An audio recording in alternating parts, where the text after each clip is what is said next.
Ender, bu aktrisani siz Qora niyat seriali orqali yaxshi taniysiz.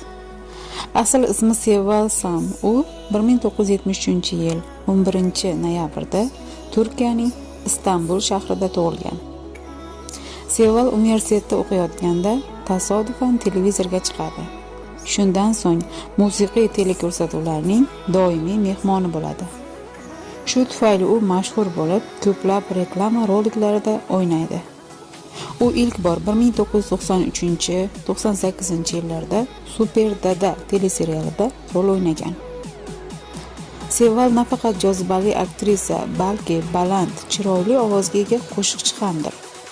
U 2013-yil o'zining ilk debyut albomini chiqardi va bu albom uni san'at sohasida ham mashhur qildi. Shaxsiy hayoti. 1993-yil u Beshiktosh futbol jamoasi o'yinchisi Metin Tekinga turmushga chiqdi. 1997-yil o'g'ri Tarik Emir dunyoga keldi. Ammo keyinchalik 1999-yilda Seval eri bilan ajrashdi. Aktrisa kino va musiqadan tashqari biznes bilan ham shug'ullanadi. Bu olamni ham juda yaxshi ko'radi.